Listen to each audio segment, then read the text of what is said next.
So నిన్న క్లాస్లో మనం ఏం చూసాం అనేది ఒక చిన్న రీక్యాప్ చేద్దాం. మళ్ళీ ఒకసారి మనం పునశ్చరణ. వీళ్ళు అన్ని అప్పులన్నీ తీర్చేసి చిన్న చిన్న అప్పులన్నీ, ఇద్దరు యంగ్ కప్పుల గురించి మనం మాట్లాడుతున్నాం.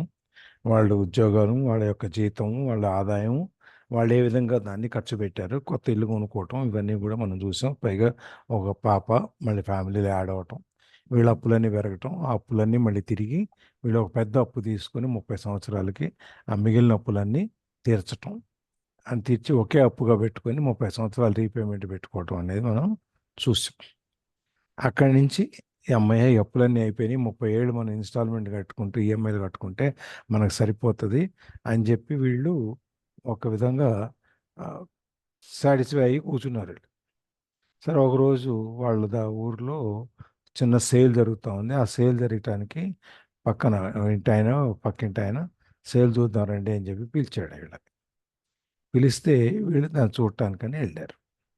వెళ్ళేటప్పుడు ఎందుకైనా మంచిది మీరు క్రెడిట్ కార్డు కూడా తెచ్చుకోండి, ఏదైనా అవసరం పడితే కొనుక్కుంటానికి ఉంటుంది కదా అని చెప్పి వెళ్తారు.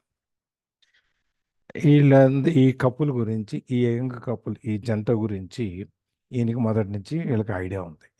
వాళ్ళ పేర్లు మార్చుకున్నారు, కానీ వాళ్ళకు ఉండేది ఏంటంటే ఆ డోలాయమాన స్థితి, ఆర్థిక పరమైన డోలాయమాన స్థితి. అంటే అటు ఇటు నిర్ణయించుకోలేక మధ్యలో ఉండి కాసేపు అటు కాసేపు ఇటు, మనకి పెద్ద పాత గడియారాల్లో కింద పెండ్యులం ఉండి పెండ్యులం ఊగుతూ ఉంటుంది కదా, ఆ విధంగా అనమాట. ఆ డైలమాలో ఉన్నారు వీళ్ళిద్దరు, ఏం చేయాలి అని చెప్పి.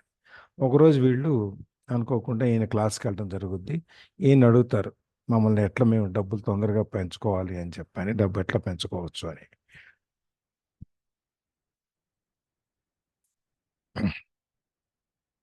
కానీ వాళ్ళకి అర్థం కానిది ఏంటంటే, వాళ్ళు వాళ్ళ డబ్బుని ఏ విధంగా ఖర్చు పెట్టుకోవాలి అనేది తెలియకపోవటం వల్ల వాళ్ళు ఎటువంటి ఇబ్బందులు, ప్రమాదంలో ఉన్నారు అనేది వాళ్ళకి అర్థం కావట్లేదు. ఇది ఎందుకు అయిందంటే ఫినాన్షియల్ లిటరసీ, ఫినాన్షియల్ ఇల్లిటరసీ, ఆర్థికపరమైన నాలెడ్జ్ లేకపోవటం వలన వీళ్ళకి ఆ కష్టాల్లోకి, ఆ ప్రమాదాల్లోకి వీళ్ళు వెళ్తున్నారు. అందుకని వీళ్ళకి అసెట్ అండ్ లయబిలిటీ, ఆస్తి అంటే ఏంటి, అప్పు అంటే ఏంటి అనేది వీళ్ళకి ఆ తేడా తెలుసుకోవాల్సిన అవసరం వీళ్ళకి చాలా ఉందన్నమాట. మోర్ మనీ చల్లడం, చాలా డబ్బు వస్తే మనకి చాలా సమస్యలన్నీ తీరిపోతాయి అనుకుంటాం, కానీ సమస్యలు తీరవు, ఇంకా పెరుగుతాయి. మరి సమస్యలు తీరాలంటే ఏం చేయాలి? మన తెలివితేటలను ఉపయోగించాలి. అందుకే మనం తెలివితేటలను ఉపయోగించడం అంటే ఫస్ట్ చేయాల్సిన మొదటి పని ఏంటంటే, మనం ఏదైనా ఒక గోతిని తవ్వుతూ ఉంటే ఆ గోతిని తవ్వటం అనేది అక్కడితో ఆపేయాలి. గోతిని తవ్వటం అంటే ఇక్కడ అప్పులు పెంచుకుంటూ వెళ్ళటం. అప్పులు పెంచుకుంటూ ఒక అప్పు తీర్చడానికి ఇంకో అప్పు, ఇంకో అప్పు తీర్చడానికి, ఆ అప్పు తీర్చడానికి ఇంకో అప్పు, ఆ అప్పు తీర్చడానికి ఇంకో అప్పు, ఈ విధంగా అప్పులు చేసుకుంటూ రూపాయి నుంచి 100 రూపాయలకు వెళ్ళిపోతాం. అలా కాకుండా ఎక్కడున్నావో, 50 రూపాయల దగ్గర ఉన్నావో, అప్పు ఉంది అంటే ఆ 50 రూపాయల దగ్గర అక్కడ ఆపేయి ముందు. ఇంకా అక్కడి నుంచి అప్పులు చేయటం మానేయి. ఇవాళ మనకి ఎంత అప్పు ఉందనేది మనకు క్లియర్గా తెలుస్తుంది అని చెప్పారు. సో ఇప్పుడు ఇక్కడ మనకి 3 రకాలైనటువంటి పవర్స్, మనకి దీంట్లో జపనీస్ వాళ్ళు వాడేవాటి, మనకు 3 రకాలైనటువంటి పవర్స్ గురించి మనకి చెప్పారు. ఏంటది? Sword power, jewel and mirror. Sword అంటే కత్తి. కత్తి ఎవరి చేతిలో ఉంటుందో వాడి చేతిలోనే పవర్ ఉంటుంది. ఆ విధంగానే కత్తిని నడుతుంటే భయపడతాం కదా, మన కత్తి ఎవరి చేతిలో ఉంటే వాడితో భయపడతాం మనం. అంటే వాడితో మన మీద వాడు పెత్తనం చేస్తాడు. అదేవిధంగా ఇప్పుడు అమెరికా దగ్గర ఎక్కువ ఆయుధాలు ఉండటం వలన అమెరికా వాళ్ళు ప్రపంచం మొత్తం మీద వాళ్ళు మిలిటరీ ప్రెజెన్స్ వలన, వాళ్ళకున్న ఆయుధ సంపత్తి, ఆర్మీ, వీటన్నిటి వలన ప్రపంచంలో అత్యంత శక్తివంతమైన దేశంగా వాళ్ళు తయారయ్యారు. ఒకటి. జ్యువెల్ జ్యువెల్ థియరీలో ఏం చెప్తాడంటే, బంగారం. బంగారం అనేది జ్యువెల్ అంటే మనకి ఆభరణాలు, ఆభరణాలు అంటే బంగారం. బంగారంలో నుంచి మనకి తెలిసింది ఏంటంటే, ఎవరి దగ్గర బంగారం అంటే, ఎవరి దగ్గర ఎక్కువ డబ్బు ఉంటే, ఎవరి దగ్గర ఎక్కువ ఆస్తి ఉంటే, బంగారం ఉంటే డబ్బు ఉన్నట్టే కదా, డబ్బు ఉంటే ఆస్తి ఎక్కువ ఉన్నట్టు. ఎవరి దగ్గర అయితే ఉందో వాళ్ళు ఈ సంఘానికి కొత్త నీతి నియమాలు వాళ్ళు పెడతారు. ఇప్పుడు మనం డబ్బున్నాడు ఏం చేస్తే అది మనం చేస్తాం, వాడు ఏం చెప్తే అది రూలు. వాడు చెప్పాడు కదరా పెద్దవాడు, వాడికి ఎందుకు, వాడు చెప్పింది మనం విందాం అన్నట్టుగా మనం వెళ్ళిపోతుంటాం. అందుకని డబ్బున్నవాడు చట్టాలను తయారు చేస్తాడు. మూడోది మిర్రర్. మిర్రర్ అంటే అద్దం. అద్దం ఎదురుగుండా మనం నిలబడితే అద్దం ఏం చూపిస్తుంది? ఉన్న సత్యాన్ని చూపిస్తుంది, నిజాన్ని చూపిస్తుంది. అద్దం అబద్ధం చెప్పదు. అద్దం ఎదురుగుండా మనం నిలబడితే మన చొక్కా మీద ఇక్కడ ఏదైనా చిన్న మరక ఉందనుకోండి, ఆ మరకను చూపిస్తుంది. అట్లాగే మన ముఖం తెల్లగా ఉందనుకోండి, తెల్లగా చూపిస్తుంది. నల్లగా ఉంటే నల్లగా చూపిస్తుంది. అర్థం అబద్ధం ఆడదు. అందుకని సెల్ఫ్ నాలెడ్జ్, అర్థం అనేది సెల్ఫ్ నాలెడ్జ్, మనకున్న జ్ఞాన సంపద. ఆత్మజ్ఞానం అనండి, లేకపోతే మన సొంత జ్ఞానం అనండి, ఏదైనా అనదాన్ని. ఈ సెల్ఫ్ నాలెడ్జ్ ఏదైతే ఉందో వాళ్ళకి, జపనీస్ వాళ్ళ ప్రకారం ఈ మూడు, కత్తి, బంగారం, సెల్ఫ్ మిర్రర్, ఈ మూడిట్లో సెల్ఫ్ నాలెడ్జ్ అనేది బాగా జపనీస్ వాళ్ళకి అత్యంత శక్తివంతమైన ఆయుధం. అందుకని అది వాళ్ళకి ఆ మూడిటి గురించి చెప్పుకుంటూ, ఇక్కడ poor and middle class allow the power of money to control. పేదవాళ్ళు, మధ్యతరగతి వాళ్ళు ఎంతసేపు ఈ డబ్బుని, డబ్బు కింద, డబ్బు ఎలా చెప్తే అలా వింటారు, డబ్బుకు లొంగిపోతారు. డబ్బు వీళ్ళని కంట్రోల్ చేస్తుంది, డబ్బుని వీళ్ళు కంట్రోల్ చేయలేరు. డబ్బు రిచ్ పీపుల్ డబ్బుని కంట్రోల్ చేస్తారు, పేదవాళ్ళు, మధ్యతరగతి వాళ్ళని డబ్బు కంట్రోల్ చేస్తుంది. ఆ విధంగా దాని గురించి మాట్లాడుతూ, అది మనం ఎప్పుడు కూడా ఏంటంటే, ఎందుకు అలా జరుగుతుంది అంటే, మనం ఈ ఆర్థిక పరమైనటువంటి ఇబ్బందుల్ని మనం బయటపడటానికి, ఎదుర్కోవటానికి మనం ఏం చేస్తాం? ఇంకా కష్టపడి పని చేస్తే ఇంకా ఎక్కువ డబ్బులు వస్తాయి, ఈ కష్టాలన్నీ తీరుతాయి అనుకుంటూ మనం దాని గురించి ఎక్కువ పని చేస్తూ పోతూ ఉంటాం. అంతేగాని పొద్దున సాయంత్రం, సాయంత్రం పొద్దున, అంతేగాని మనం ఎక్కడా కూడా ఆ డబ్బుని, అసలు మనం ఇంత కష్టపడుతున్నాము, ఈ మన దగ్గర ఉన్న ఇవాళ ఉన్న మన పరిస్థితి ఏంటి? మనకేం అప్పులు ఉన్నాయి? మనకేం ఆదాయాలు ఉన్నాయి? ఈ ఆదాయాల నుంచి మనం ఏం చేయాలి? ఎందుకు మనం ఈ విధంగా పరిగెడుతున్నాము? ఈ పరిగెట్టడం వల్ల మనకి ఏదైనా దాంట్లో అర్థం ఉందా అనేది మనం ఏనాడు ప్రశ్న చేసుకోం. ఆ ప్రశ్న చేసుకోకపోవటం వలన మనకి ఆన్సర్లు ఉండవు. ఆ ప్రశ్న మనం వేసుకున్న రోజున మనలో ఉన్న తెలియగలవాడు, మన ఆత్మ, మన మనస్సు ఏదైతే ఉందో, మన బ్రెయిన్, మైండ్ ఏదైతే ఉందో, అది మనం ఎప్పుడైతే నువ్వు ప్రశ్న వేసుకుంటావో ఆ బ్రెయిన్ పనిచేయటం మొదలుతుంది. ఓ, వీడు అడుగుతున్నాడు నన్ను క్వశ్చన్, దీనికి నేను సమాధానం చెప్పాలి అని బ్రెయిన్ సమాధానాల కోసం దానికున్న అనుభవంలో, దానికున్న చదువుకున్న చరిత్రలో వాటిలో చూసి ఆ బ్రెయిన్ ఎత్తుక్కుంటూ ఉంటుంది. ఆ వెతుక్కొని మనకు ఆన్సర్ చెప్పొద్ది, కానీ మనం ఆ పని చెయ్యం. మనం ఎంతసేపు పక్కవాళ్ళు, మన మనం మన మీద మనకు నమ్మకం లేకనో, లేకపోతే మనం సరైన నిర్ణయం తీసుకుంటామో లేదో అనో, పక్కన వాడిని ఎవరి దగ్గరికి వెళ్ళి ఇట్లా ఉంది ఏం చేయమంటావు అనో, వాడిని అడిగి వాడి సలహా ప్రకారం వెళ్తాం. వాళ్ళు ఏం చెప్తారు?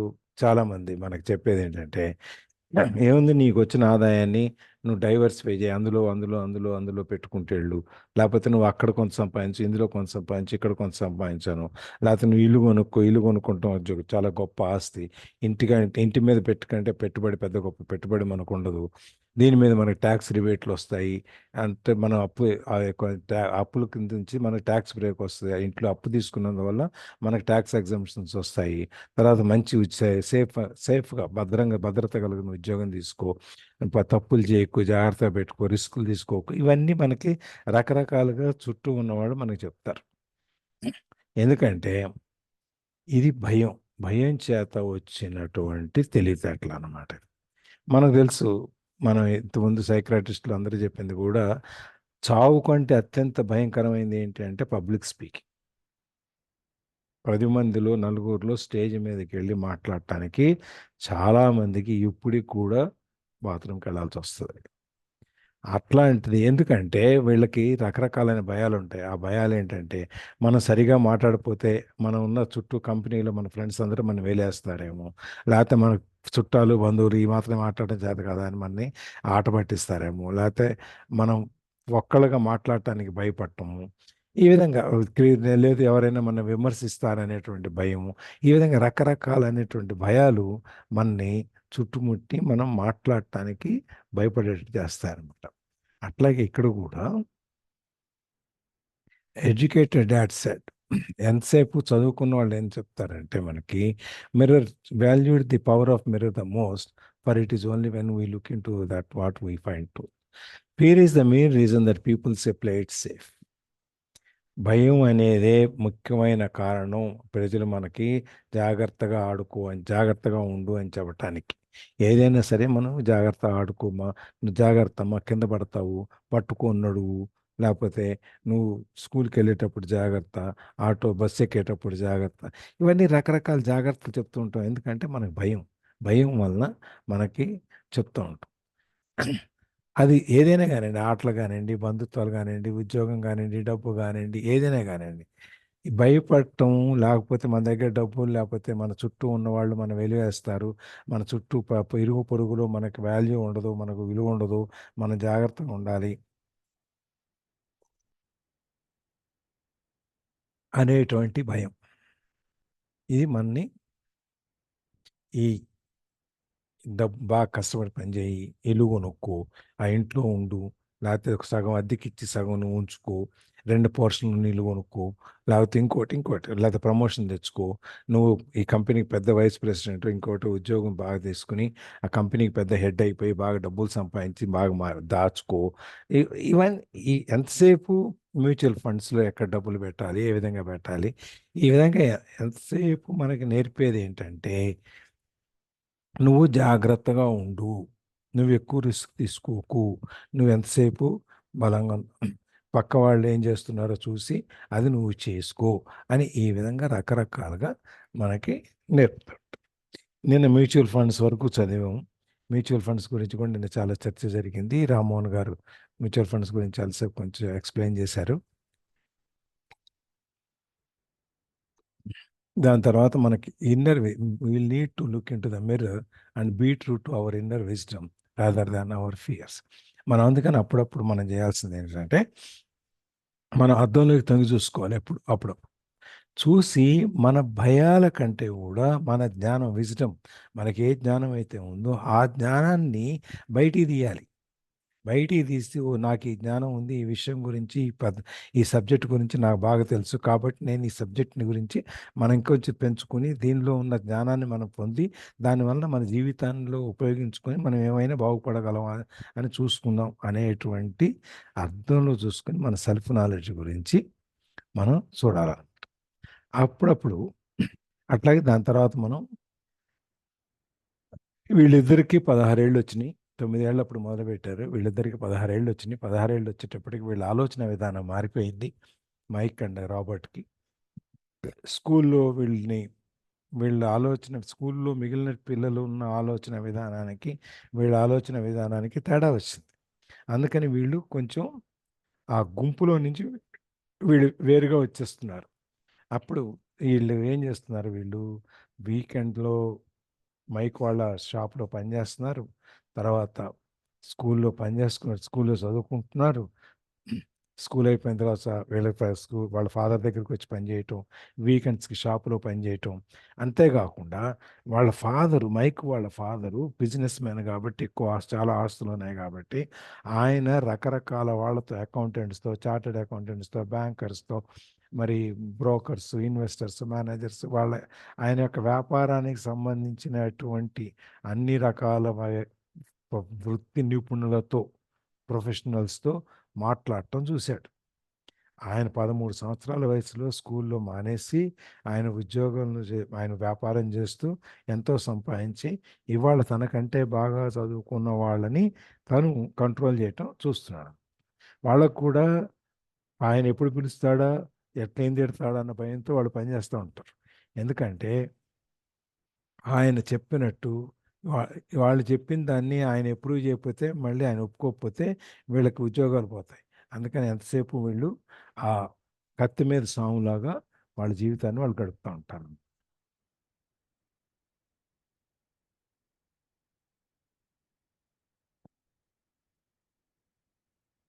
ఐ థింక్ నేను ఇక్కడ దా చేసినట్టున్నాను కదా. ఉం? హలో, సార్ చెప్పండి సార్ వింటున్నా. ఇక్కడ దా చేసినట్టున్నాం కదా నిన్న మనం.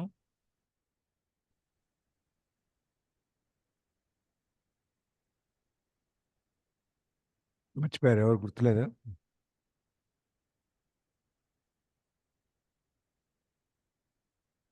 సరే, ఇక్కడి నుంచి మొదలు పెడదాం. ఎవరు చదువుతున్నారు? నేను చదువుతాను. Here was a man who had not gone along with the crowd. He was a man who did his own thinking and detested the birds. We have to do it this way because that's the way everyone else does it. He also hated the word can't. If you wanted him to do something, just say, I don't think you can do it. Yeah, he was a man who had not gone along with the crowd. ఈయన mic వాళ్ళ father మిగిలిన గుంపుతో పాటు వెళ్ళాల. గుంపులో గోవింద ఏదో చెప్తారు కదా, గుంపులో గోవింద కులంతో గోవింద గుంపులో నారాయణ ఏదో చెప్తే ఏంటిది, గుంపులో గోవిందే కదా, నలుగురితో నారాయణ. ఎస్, ఆమె సామెతలాగా అందరితో వెళ్లకుండా ఈయన సొంతంగా ఈయన ఆలోచన విధానాన్ని మీద డిపెండ్ అయ్యి ఆయన ఆలోచన విధానాన్ని నమ్ముకుని ఆయన ఆలోచనల ప్రకారం ఆయన ముందుకెళ్ళాడు. డీటెస్టెడ్ ద వర్డ్స్, ఈ we have to do this way, ఎందుకంటే వాళ్ళు ఎవరో చేశారు మనం ఇలా చేయాలి, ఇట్లాంటి వాటిని టెస్ట్ చేద్దామా, ఏమవుద్ది ఏంటి అని చెప్పి పక్కన పడేస్తారు. అవన్నీ పక్కన పడేసి ఈయన సొంత ఆలోచనతో సొంతంగా ముందుకెళ్ళాడు. ఈ also hated the word can't. అట్లాగే ఆయనకి ఇంకొక ఇష్టం లేని పదం ఏంటంటే కాంట్. చేయలేను, రాదు, కాదు, అవదు, ఇట్లాంటి పదాలన్నీ ఆయనకి చాలా అసహ్యం అనమాట. So if you wanted him to do something, just say I don't think you can do it. ఆయన ఏదైనా చేయాలి, ఆయనతో ఒక పని చేయించాలి అంటే మనం ఆయనకి ఇది నువ్వు చేయలేవు అనుకుంటానే అని అన్నాం అనుకోండి, అది ఆయన ఛాలెంజ్లా తీసుకుంటాడు అనమాట, సవాల్లా తీసుకొని నేను ఎందుకు చేయలేను, నేను చేసి చూపిస్తాను అని చెప్పి ఆయన దాన్ని చేయటానికి ప్రయత్నం చేస్తాడు. అందుకని మనకి ఏదైనా ఇష్టమైంది, మనకు కావాల్సింది ఏదైనా ఉంటే మనకి ఆయన దగ్గర చేయించుకోవాలంటే ఇది మీ వల్ల కాదండి, చాలా కష్టం అండి అన్నాం అనుకోండి, వెంటనే నువ్వెవడరా చెప్పటానికి, నాకు నేను చేసి చూపిస్తాను చూడు అని చెప్పి మనం చాలా చూస్తుంటాం మన నిజ జీవితంలో. మన అందరిలో ఎవరైనా మన్నే అంటారనుకోండి, శైలజ మేడం ఇది మీ కష్టంలో మీరు చేయలేరంటే, నువ్వెవడు నన్ను అంటానికి, నేను ఎందుకు చేయలేదు, చూడు నేను వాళ్ళందరికీ డ్యాన్స్ నేర్పి వాళ్ళందరినీ ఏ విధంగా ట్రైన్ చేసి పైకి తీసుకొస్తాను అని చెప్పి ఛాలెంజ్ కింద తీసుకొని ఆవిడ చేయొచ్చు. అట్లాగే అందరికీ అనమాట, ఎవరికి వాళ్ళకి ఛాలెంజ్ ఉంటుంది, ఇది సవాలు. ఎవరైనా సవాలు ఇస్తున్నప్పుడు ఆ ఈగో ఉంటుంది చూసారా, అభిమానం, ఆత్మగౌరవం ఏదో అంటాం కదా, అది బయటకు వచ్చి బొస్సు కొట్టుద్దని, వీడవాడు నాకు చెప్పడానికి అని చెప్పి నేను చేసి చూపిస్తానని చెప్పి చేయటానికి ముందుకు వెళ్తాం అనమాట. Yeah,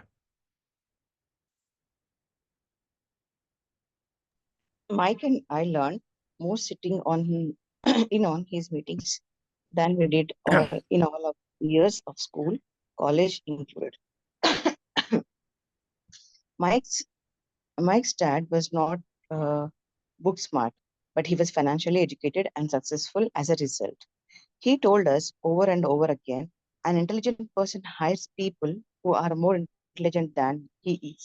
So Mike and I had the benefit of spending hours listening to and learning from intelligent people. Prabhavati గారు మీ మైక్ పెంచుకోండి వాల్యూమ్. నా ఆల్రెడీ ఫుల్ వాల్యూమ్లో ఉన్నా నేను అందుకనే స్పీకర్ కూడా నా మైక్ కూడా నోటి దగ్గర పెట్టుకొని మాట్లాడుతున్నా. మీ వాల్యూమ్ పెంచుకొని చూడండి, లేకపోతే ఇంకొకసారి మళ్ళీ లాగిన్ అవ్వాలని చూడండి. వాల్యూమ్ రోజు ఇంతే సార్, రోజు ఫుల్గానే ఉంటుంది, కాకపోతే ఇది చేతిలో ఉన్నా గానీ సరిగ్గా అర్థం కావట్లేదు సార్. అది చూడండి ఫోన్లో ప్రాబ్లం ఉందేమో. ఎందుకంటే నేను వినేదే ఇప్పుడు మన ప్రవీణ మేడం మాట్లాడేది నేను 45లో పెట్టుకొని వింటున్నా, స్లోగా ఉందని చెప్పని. డెసిబెల్ ఆ సౌండ్, ఆ వాల్యూమ్ 40 వాల్యూమ్లో ఉంది నాది ఆల్రెడీ, నా హియరింగ్ వాల్యూమ్ చిన్నగా ఉందని చెక్ చేసుకోండి ఒకసారి. మిగిలిన వాళ్ళందరికీ ఎట్లా ఉంది? మాకు వినపడుతుంది సార్, క్లియర్ గానే ఉంది. సో అయితే మీరు ఒకసారి చెక్ చేసుకోండి. చిన్నగా వినిపిస్తుంది సార్. అదే సార్ లాగౌట్ అయ్యి లాగిన్ అవ్వండి మ్యామ్ మళ్ళీ. మీ వాల్యూమ్ సెట్టింగ్స్ చూసుకోండి ఒకసారి. Okay sir, thank you. ఎందుకంటే మీ మాట నాకు బాగానే వినిపిస్తుంది. ప్రభావతి బాగా క్లియర్ గా ఉంది ఈరోజు. నా మాట అందరికీ వినపడకపోతే ప్రాబ్లం నా దగ్గర ఉన్నట్టు. ఓకే.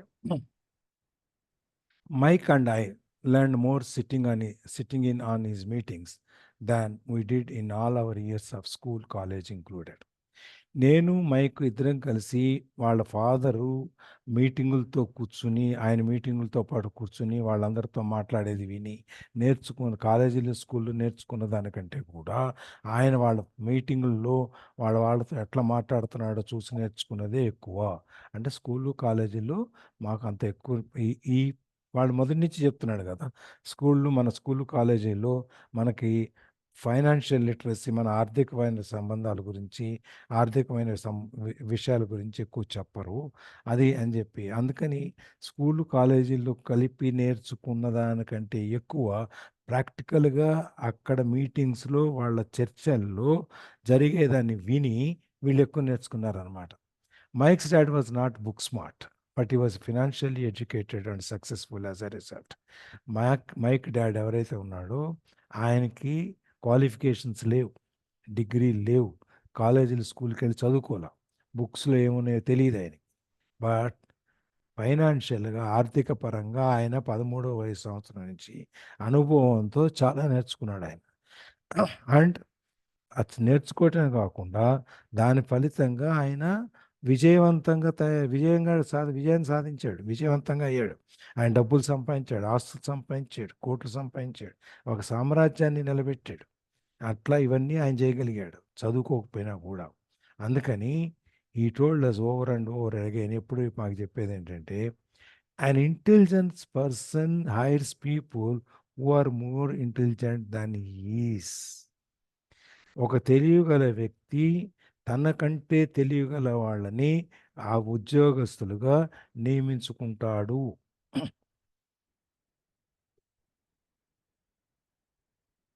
చూడండి, నిన్న మనం అబ్బాయి గారి సినిమా గురించి మాట్లాడుకున్నాం. ఇక్కడ ఈ విషయమే, వాడికి చదువు రాకపోయినా కానీ ఆయన దగ్గర ఆస్తి ఉండి ఆస్తిని ఎట్లా పెంచాలో తెలియటం వలన ఆయన ఏం చేశాడు, ఆయనకంటే తెలియగల వాళ్ళ ప్లేడర్లు, లాయర్ అందరినీ ఆయన నియమించుకున్నాడు.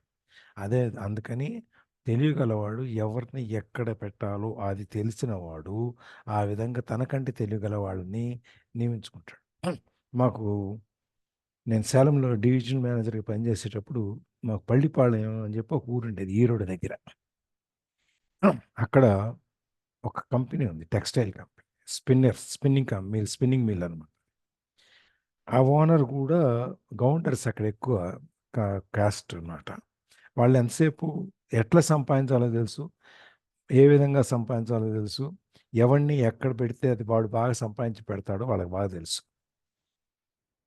మాకును స్టేట్ బ్యాంక్ ఆఫ్ ఇండియా ఇద్దరం కలిసి వాళ్ళకి ఫైనాన్స్ చేసాం. అందుకని మాకు జాయింట్ మీటింగ్స్ ఉంటాయి. పార్టీ, కంపెనీ, మేము, స్టేట్ బ్యాంక్ ముగ్గురం కలిసి మాట్లాడతాం. మా బ్యాంక్ తరఫున నేను, మా మేనేజర్ వెళ్తాం. స్టేట్ బ్యాంక్ తరఫున వాళ్ళు 5-6 వస్తారు. వాళ్ళు ఫీల్డ్ ఆఫీసరు, ఆ కన్సర్న్ మేనేజరు, బ్రాంచ్ మేనేజరు, ఇంకా టెక్నికల్ పీపుల్, వాళ్ళు వీళ్ళు 5-6 వస్తారు అన్నమాట. వచ్చిన తర్వాత వాళ్ళు ఏం చేశారు, ఇక్కడ వీడికి ఈ కంపెనీకి సెక్యూరిటీ ఏం లేదు. వాళ్ళకి ఇచ్చి 4 కోట్లు ఇచ్చాం, ఆ 4 కోట్లు 5 కోట్లు దాంట్లో సెక్యూరిటీ ఏం లేదు. అందుకని వీళ్ళు వచ్చిన ప్రాఫిట్ వచ్చినట్టు బ్యాలెన్స్ షీట్లో, రిజర్వ్స్లో చూపిస్తారు, కంపెనీలోనే పెడతారు. పాపం కొద్దిగా డ్రా చేసుకుని మిగిలిన ప్రాఫిట్లంతా కంపెనీలు పెట్టి మళ్ళీ పెంచుకుంటూ పోతూ ఉంటారు. అయితే కంపెనీలు పెట్టినప్పుడు దీంట్లో కొన్ని షేర్ అప్లికేషన్ అని, రిజర్వ్స్ అని, ఇవన్నీ రకరకాలుగా ఉంటాయి. ఈ వచ్చిన ప్రాఫిట్ అంతా రిజర్వ్స్లో పెడతారు. అంటే మళ్ళీ ఎప్పుడైనా కావాలంటే వెనక్కి వాడుకోవచ్చు అనమాట. షేర్స్లోకి తీసుకెళ్తే మళ్ళీ వాడుకోవటానికి కుదరదు. స్టేట్ బ్యాంక్ ఆఫ్ ఇండియా వాళ్ళు ఏం చేశారంటే, ఈ రిజర్వ్స్లో ఉన్న డబ్బు అంతా మీరు షేర్స్లో కన్వర్ట్ చేయండి అని అడిగారు. మళ్ళీ తీయటానికి కుదరదు అని చెప్పని, కుదరకుండా ఉండాలి అని, సేఫ్టీగా ఉంటుంది అని చెప్పి.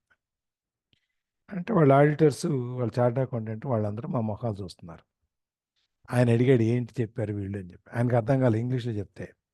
ఓనర్ అడిగాడు, కంపెనీ ఎండి చైర్మన్ వచ్చాడు, ఏంటి వాళ్ళు చెప్పింది ఏంటి అని అడిగాడు. అయితే మన రిజర్వ్స్లో ఉన్న డబ్బులన్నీ షేర్స్లో కన్వర్ట్ చేయమని అడుగుతున్నారండి బ్యాంక్ వాళ్ళు, ఏం చేయాలని చూస్తున్నామండి. కుదరదని చెప్పన్నాడు అంతే. తమిళ్లో ముడియాదని சொல்லிடுங்க అவ்வளோதான் అని చెప్పేసారు. అంటే వాళ్ళు అదే చెప్పేశారు మాకు. అండ్ నాకు అర్థం అవుద్ది, వాళ్ళకి తమిళ్ అర్థం అవుద్ది, కానీ ఎవరికి వాళ్ళు ఇంగ్లీష్లోనే మాట్లాడుకుంటాం. ఆయన కుదరదండి అని చెప్పేశాడు. వాళ్ళు కూడా అదే చెప్పారు. ఈయన చదువుకుందేమో 10th క్లాసో 8th క్లాసో ఏదో చదువుకున్నాడు ఆయన. ఇది మనకున్న రిజర్వ్స్ని ఉన్న ప్రాఫిట్లోని ఆ నిధిని షేర్స్లోకి మార్చడానికి కుదరదు అనేటువంటిది. ఎందుకంటే ఇది మారిస్తే మళ్ళీ మనం వాడుకోవటానికి కుదరదు అనేది ఆయనకు తెలుసు కాబట్టి చార్టెడ్ అకౌంటెంట్ తెలిసినా వాడు నిర్ణయం తీసుకోలేడు. నిర్ణయం ఏం తీసుకోవాలి. అందుకని వాడు నువ్వు అకౌంటెంట్ చెప్పు, నువ్వు కుదరదని చెప్పని ఆయన చెప్పేశాడు. అట్లా తెలియగలవాడు, ఇంకా తెలియగలవాడని నియమించుకున్నా కూడా మళ్ళీ ఫైనల్ డెసిషను ఈడే ఓనరే చెప్పాలి. ఆ విధంగా అనమాట. అందుకని ఇక్కడ ఆయన చెప్పేది ఎప్పుడు కూడా అంటే నీకంటే తెలివైన వాళ్ళని నువ్వు నియమించుకో, వాళ్ళు నీకు నేర్పుతారు ఏం చేయాలనేది. So Mike and I had the benefit of spending hours listening to and learning from intelligent people. అందుకని వీళ్ళిద్దరికీ, మైక్కి రాబర్ట్కి, వీళ్ళిద్దరూ వినటం, ఈ మీటింగుల్లో పార్టిసిపేట్ చేయటం వలన, వాళ్ళని వినటం వలన, వాళ్ళ దగ్గర నుంచి ఇంటెలిజెంట్ పీపుల్, తెలియగల వాళ్ళతో వీళ్ళు మాట్లాడుతున్నారు, చర్చిస్తున్నారు, మాటలతో డిస్కషన్లు జరుగుతున్నాయి. కాబట్టి వీళ్ళకి ఆ తెలియగల వాళ్ళతో మాట్లాడటం, వినటం వలన వచ్చిన అడ్వాంటేజ్ అంటే మామూలుగా మనకి ఆ అవకాశం మనలాంటి వాళ్ళకు ఉండదు. వ్యాపారం చేసే వాళ్ళకు, కంపెనీ ఎండీలకి, వాళ్ళ చిల్డ్రన్కి, లేకపోతే వాళ్ళ పిల్లలకి, వాళ్ళకే ఉంటుంది. ఎందుకంటే వాళ్ళని తీసుకెళ్తారు, మనల్ని తీసుకెళ్తారు కదా. అందుకని వాళ్ళతో పాటు ఆ మీటింగులో జరిపిన ఎన్నో గంటల సమయం అది నేర్చుకోవటం వీళ్ళకి కలిసి వచ్చిందనమాట. అది చాలా వీళ్ళకి బెనిఫిట్ అయింది వీళ్ళ బిజినెస్లో. ఇవాళ కొత్తగా నేర్చుకోవాల్సింది లేదు. వాళ్ళు ఆల్రెడీ 16-18 సంవత్సరాలు వచ్చేటప్పటికి 30 సంవత్సరాల అనుభవం, ఇంతమంది తెలియగల వాళ్ళు, ఇంతమంది క్వాలిఫైడ్ పీపుల్, వీళ్ళందరి అనుభవాలు, వీళ్ళందరి తెలివితేటలు వచ్చే ఆ రిజల్ట్ ఏంటి, ఏ విధంగా వెళ్ళాలనేది వీళ్ళు ఆ 10 ఏళ్లలో నేర్చేసుకున్నారు. Yeah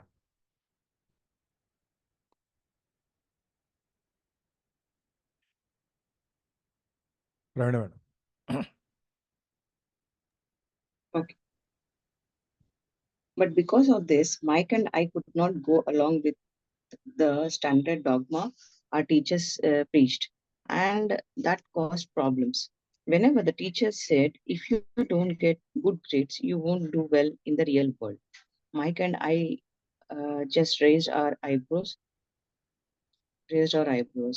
When we were told to follow set procedures and not deviate from the rules, we could see how school discouraged creativity. We started to understand why our rich dad told us that schools are designed to produce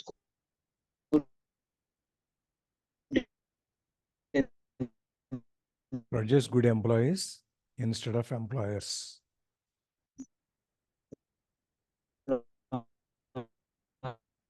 me వినపట్ల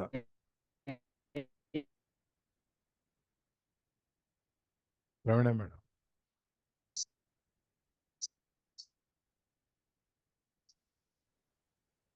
You are not audible. Instead of employees.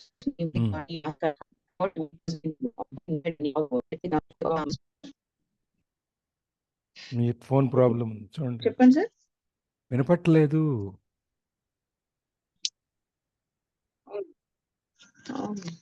మీ అందరికి కనిపిస్తుందా madam మాట్లాడేది? Madam cut అవుతుంది sir.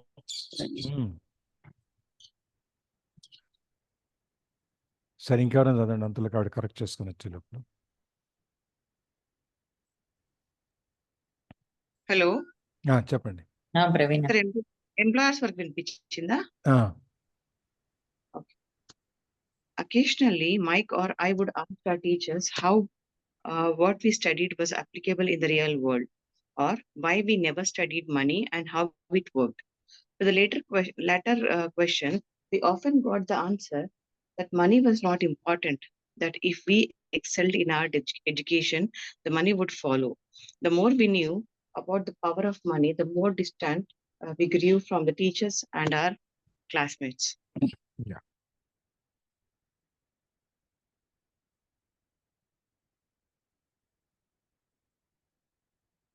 But because of this, Mike and I could not go along with this standard dogma our teachers preached, and that caused problems.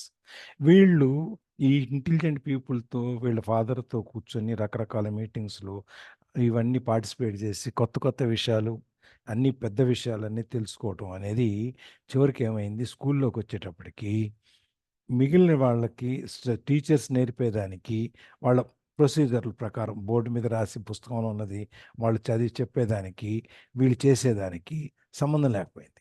So దానివల్ల కొన్ని సమస్యలు వీళ్ళకి క్లాస్లో వస్తున్నాయి.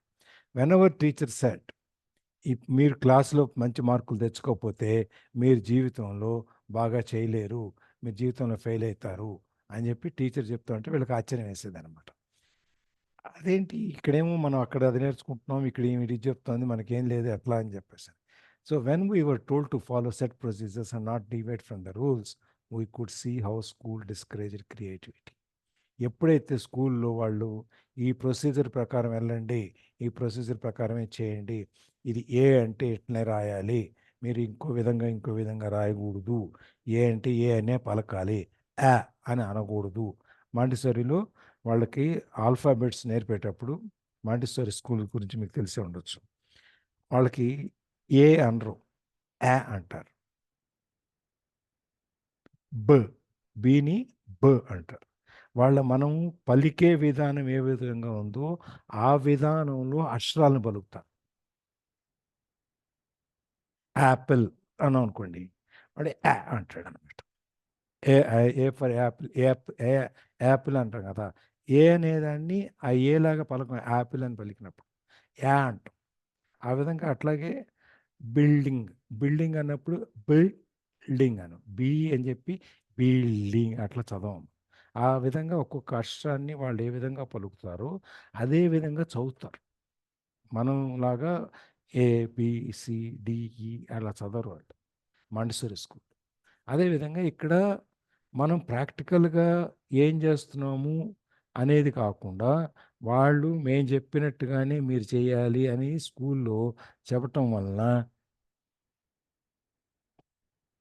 వీళ్ళకి అర్థమైంది ఏంటంటే మనలో ఉన్న సృజనాత్మక శక్తిని, తెలివితేటలని స్కూళ్ళల్లో ఏ విధంగా మూతేసేసి పెట్టేస్తారు అనేది వీళ్ళకి అర్థమైంది. సో మన schools we started to understand.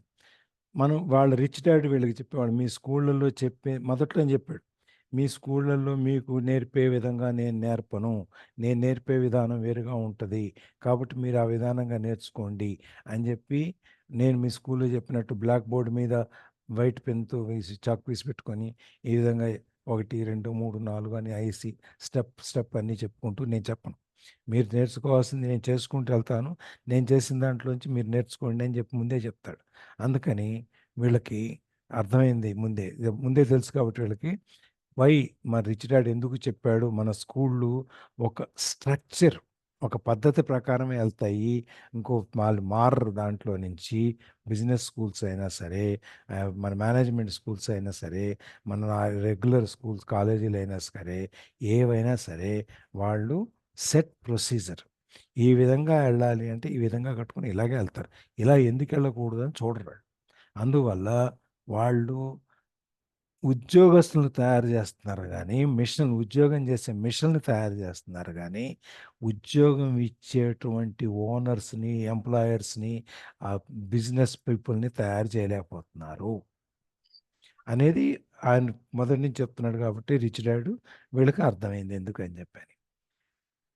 Occasionally, Mike and I would ask our teachers how that we studied was applicable in the real world.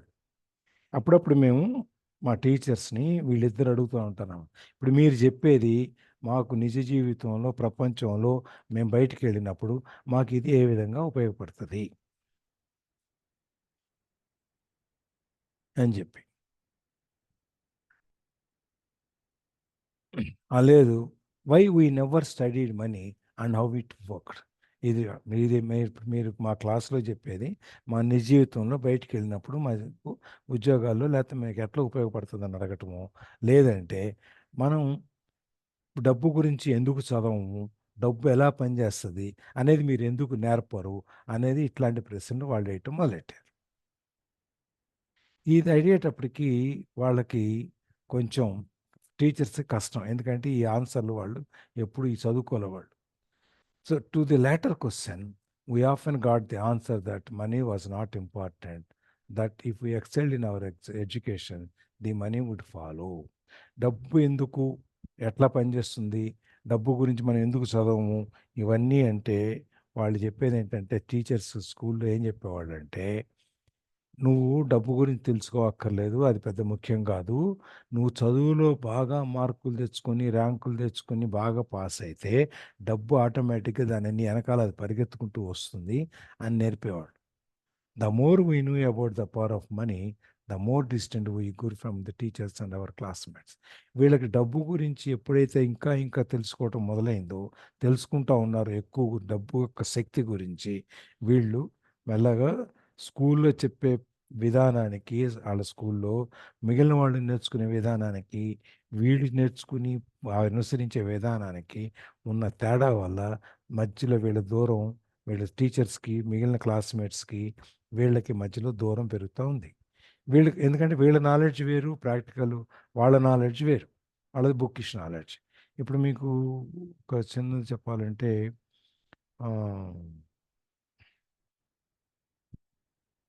చిన్న ఎగ్జాంపుల్ దీంట్లో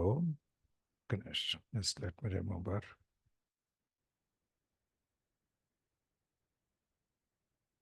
సారీ మళ్ళీ మిస్ అయ్యాను నేను మళ్ళీ గుర్తొచ్చినప్పుడు చెప్తాను నేను.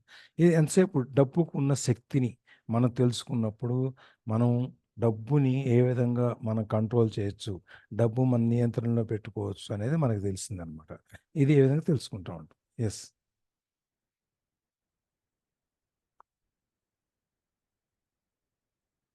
మై హైలీ ఎడ్యుకేటెడ్ డాడ్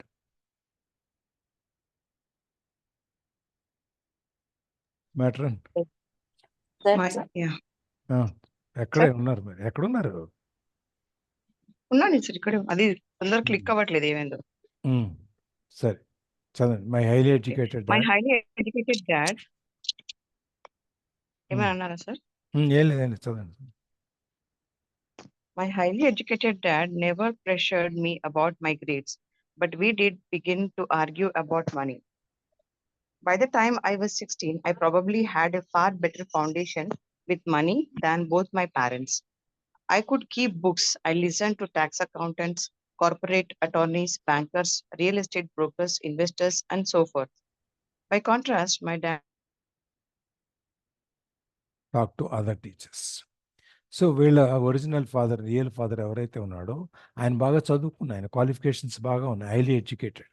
ఆయన ఎంతసేపు ఒక అదృష్టవశాత్తు ఏంటంటే రాబర్ట్ని నువ్వు బాగా గ్రేడ్లు తెచ్చుకోవాలి నువ్వు లేకపోతే ఎట్ట కుదురుతుంది నువ్వేం చదువుతున్నావు ఏం చేస్తున్నావు అని ఎప్పుడు ఆయన్ని వీళ్ళని ఒత్తిడి చేయాల.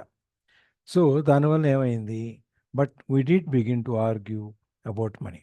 వీళ్ళు కాకపోయినా ఒత్తిడి చేయకపోయినా కానీ వీళ్ళిద్దరూ డబ్బు గురించి మాత్రం వీళ్ళిద్దరూ చర్చించుకునేవాళ్ళు తండ్రి కొడుకులు ఇద్దరు. By the time I was 16 ఈయనకి 16 ఏళ్ళు వచ్చేటప్పటికి I probably had a far better foundation with money than both my parents.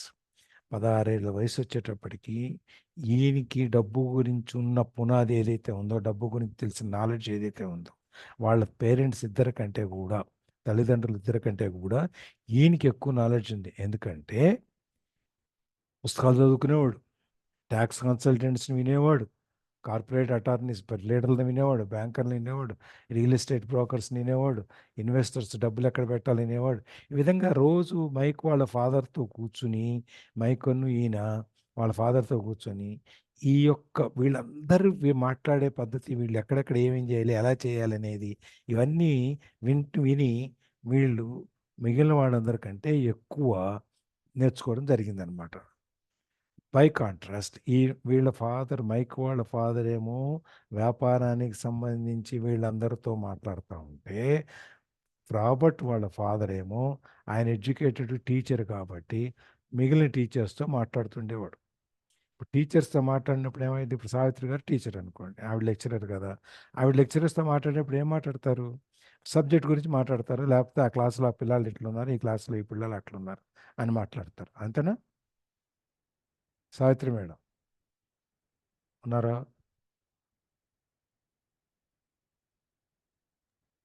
Savitri ma'am ఇక్కడ కనపడతలేదే.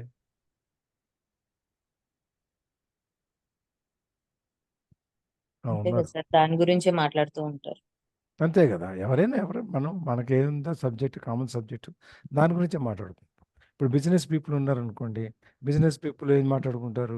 నీకు మంచి బ్యాంక్ ఎవరా, నీ బ్యాంకర్ ఎవరు, నీకు బాగా సర్వీస్ ఇస్తున్నాడా, లేకపోతే నీకు బాగా అప్పిస్తున్నాడా, నాకు కూడా చెప్పు, నా కంపెనీకి కూడా మారుతుంది, నేను కూడా మారుస్తాను అని వాళ్ళు మాట్లాడుకుంటారు.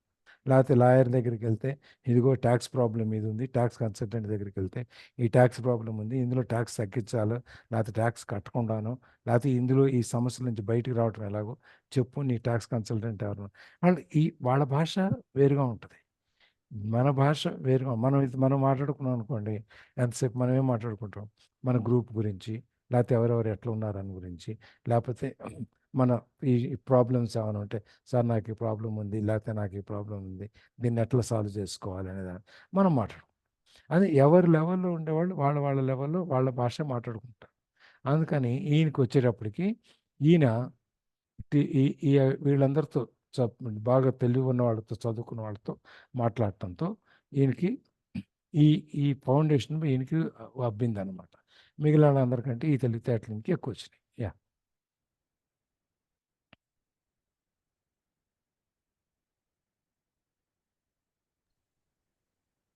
One day my dad One day, my dad told me that our home was his greatest investment. A not too pleasant argument took place when I showed him why I thought a house was not a good investment. Yeah. ఒకరోజు వీళ్ళిద్దరికి, తండ్రి కొడుకులిద్దరికి ఒక చర్చ జరిగింది. తండ్రి చెప్పాడు, ఈ ఇల్లు ఏదైతే ఉందో ఇప్పుడు మనం ఉండే ఇల్లు, ఇది నేను సంపాదించిన గొప్ప, నేను పెట్టిన గొప్ప పెట్టుబడి ఏంటంటే ఈ ఇల్లు అని చెప్తాడు. వీళ్ళిద్దరి మధ్యలో ఇప్పుడు ఈయనకి ఆస్తి అంటే ఈయనకున్న అభిప్రాయం ఏంటి, సంపాదించి ఇచ్చేది ఆస్తి అనేది రాబట్టుకున్న అభిప్రాయం. ఎందుకంటే ఈయన నేర్చుకుంది అది. తండ్రికి ఏంటి, మనం అప్పు చేసైనా ఒక ఇల్లు సంపాదించుకున్నాం, అప్పు ఈఎంఐలో కడతాము, తర్వాత ఇల్లు మిగిలిపోతుంది, కాబట్టి ఇది మన ఆస్తి అని చెప్పి తండ్రికి ఉన్న భావం. వీళ్ళిద్దరి మధ్యలో ఒక కొంచెం కష్టమైన, కొంచెం అసంతోషకరమైనటువంటి చర్చ జరిగింది. ఎందుకంటే ఈయన ఒక విధంగా చెప్తున్నాడు, ఆయన ఒక విధంగా చెప్తున్నాడు. అది కాదు, మంచి ఇన్వెస్ట్మెంట్ కాదు అని చెప్పి నేను అనుకుంటున్నాను అని చెప్పి, ఏ విధంగా కాదు అనేది తండ్రికి ప్రూవ్ చేస్తాడు. ఎస్. ఈ బ్యాలెన్స్ షీట్ కనుక మనం చూస్తే, రిచ్ డాడు ఇంటిని అప్పు కింద చూపిస్తున్నాడు. రిచ్ డాడు ఇంటిని అప్పు కింద చూపిస్తున్నాడు. పూర్ డాడు ఇంటిని ఆస్తి కింద చూపిస్తున్నాడు. నాకున్న ఆస్తి ఇల్లేనండి, నాకున్న ఆస్తి అని. దీని మీద అప్పు ఎంత ఉందండి అది చెప్పడం. కానీ ఇక్కడ రిచ్ డాడ్ ఏం చూస్తాడు, ఈ ఇంటి మీద ఉన్న అప్పును చూస్తాడు. అప్పు కట్టేటప్పటికి వీడి పరిస్థితి ఏంటని చూస్తాడు. రేపొద్దున ఏదైనా కష్టం వచ్చి, ఇబ్బంది వచ్చి అప్పు కట్టలేకపోతే, ఈ ఇల్లు లేకపోతే వీడి పరిస్థితి ఏంటి అని చూస్తాడు. ఇది రెండు రకాలుగా ఒకే ఆస్తిని, ఒకే ఇంటిని ఇద్దరు వ్యక్తులు రెండు రకాలుగా చూస్తున్నారు. డబ్బున్నవాడు అప్పుతో ఉన్న ఇంటిని అప్పుగా చూస్తున్నాడు. ఈ పూర్ డాడు అప్పుని వదిలేసి ఇంటిని మాత్రమే ఆస్తిగా చూస్తున్నాడు. అది ఆస్తి అప్పుల్లో వీళ్ళిద్దరూ ఈ విధంగా ఒకే ఆస్తిని ఈ విధంగా చూస్తున్నారు. దీన్ని ఏ విధంగా ఇంకా ఎక్స్ప్లెయిన్ చేస్తున్నాడో చూద్దాం. Yeah. The above diagram illustrates the difference in perception between my rich dad and my poor dad when it came to their homes. One dad thought his house was an asset, and the other dad thought it was a liability. I remember when I drew the following diagram for my dad, showing him the direction of cash flow, I also showed him the ancillary expenses that went along with owning the home. A bigger home meant bigger expenses, and the cash flow kept going out through the expense column. ఈ పైన మనం చూపించిన రెండు బొమ్మల్లో difference, rich dad, poor dad యొక్క ఆలోచన ధోరణిని, difference, ఆ పర్సెప్షన్, వాళ్ళ దాని గురించి ఒకే ఆస్తిని ఏ విధంగా చూస్తున్నారు అనేది మనం అనుకున్నట్టుగా అది చూపిస్తాడు. ఒక ఆయనేమో ఇది ఆస్తి కింద చూస్తాడు, ఒక ఆయనేమో దీన్ని అప్పు కింద చూస్తాడు. సో ఐ రిమూవ్ ఈ ఫాలోయింగ్ కింద చూపిస్తాడు ఇంకో డయాగ్రామ్లో, ఈ క్యాష్ ఫ్లో ఏ విధంగా వస్తుంది, డబ్బు రాకడ అనేది పోకడ అనేది క్యాష్ వచ్చి ఎలా పోతుంది అనేది కింద చూపించినప్పుడు, దీంతో పాటుగా ఈ డబ్బు వచ్చిపోయే దాంతో పాటుగా ఇంకా చిన్న చిన్న ఖర్చులు ఏమొస్తున్నాయి ఈ ఇల్లు ఉండటం వల్ల అనేది చెబుతూ, ఎంత పెద్ద ఇల్లు అయితే అంత పెద్ద ఖర్చులు, అట్లాగే అంత పెద్ద క్యాష్ బయటికి వెళ్ళిపోవటం, ఎక్కువ క్యాష్ బయటికి వెళ్ళిపోవటం ఎక్స్పెన్సెస్ రూపంలో ఇవన్నీ కింద డయాగ్రామ్లో చూపిస్తున్నాడు. ఇది చూద్దాం. ఇక్కడ ఇల్లు కొనుక్కున్నాడు, అప్పు తీసి ఇంట్లో ఉంటున్నాడు, దానివల్ల ఇక్కడ ఆదాయం ఏమి లేదు. మనం అప్పు చేసి కొనుక్కుని ఇంట్లో మనం ఉంటే మనకేం ఆదాయం ఉంటుంది, ఏమి ఉండదు కదా. మనం ఏమనుకుంటాం, అద్దె మిగిలింది కదా అనుకుంటాం. చూద్దాం. ఇల్లు కొనుక్కున్నందువల్ల అప్పు చేసి ఖర్చులు ఏమేమి వచ్చినాయి మనకి, 1 ఈఎంఐ కట్టాలి, 2 ప్రాపర్టీ ట్యాక్స్ కట్టాలి, తర్వాత ఇంటికి ఇన్సూరెన్స్ చేయించాలి, తర్వాత సంవత్సరానికి ఒకసారి ఇంటికి బాగు చేయించడం, లేకపోతే 3 ఏళ్ళకి ఒకసారి పెయింట్ వేయించడం, లేకపోతే ఇంట్లో కొత్త కొత్త ఏమైనా తీసుకోవటం చేయించడం.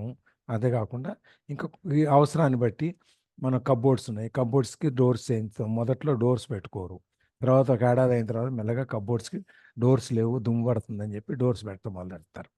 అట్లాగే కిచెన్లో మనకి ఈ ఎగ్జాస్ట్ లేదు, లేకపోతే వెంటిలేటర్స్ లేవు అని చెప్పి వెంటిలేటర్స్, ఎగ్జాస్ట్ ఫ్యాన్స్, ఈ చిమ్నీస్, పొగ బయటికి పోవటానికి ఒక్కొక్కటి యాడ్ చేసుకుంటూ వస్తారు. బ్యాలెన్స్ షీట్లోకి వచ్చేటప్పటికి ఏం కనిపిస్తుంది, మనకి లయబిలిటీ అప్పు మార్టిగేజ్ లోన్ తీసుకున్నాం కదా, అప్పులో నుంచి ఈ ఖర్చులన్నీ వచ్చి మన జేబులో నుంచి డబ్బులన్నీ ఇన్ని రకాలుగా బయటకు వెళ్తాయి.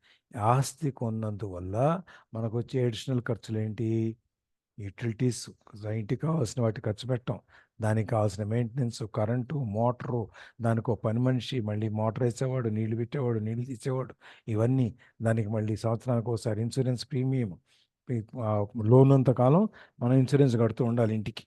ఇంట్లో పడిపోయినా చేసినా రేపొద్దున లోన్కి ఇది అవుతుంది అనమాట. అట్లాగే సంవత్సరానికి ఒకసారి ప్రాపర్టీ ట్యాక్స్, దీంతో పాటు ఈఎంఐ, ఇన్ని రకాలుగా ఈ అప్పు చేయటం వలన మనకి వచ్చినాయి అనేది బ్యాలెన్స్ షీట్ చూపిస్తాడు అనమాట. ఈ డయాగ్రామ్ వేసి వాళ్ళ నాన్నకి చెప్తాడు, ఇదిగో నువ్వు ఇల్లు కొనటం వల్ల మనకు వచ్చిన కష్టాలు ఏంటి, మనకు వచ్చిన పరిస్థితి ఏంటి అని చెప్పి చూపిస్తాడు అనమాట. యా, ఇది మనందరికీ తెలిసిందే కదా, మనం చూస్తుంటాం కదా, ఇల్లు కొనుక్కోవటం, లోన్ కొనుక్కోవటం వల్ల ఏం జరిగింది అనేది.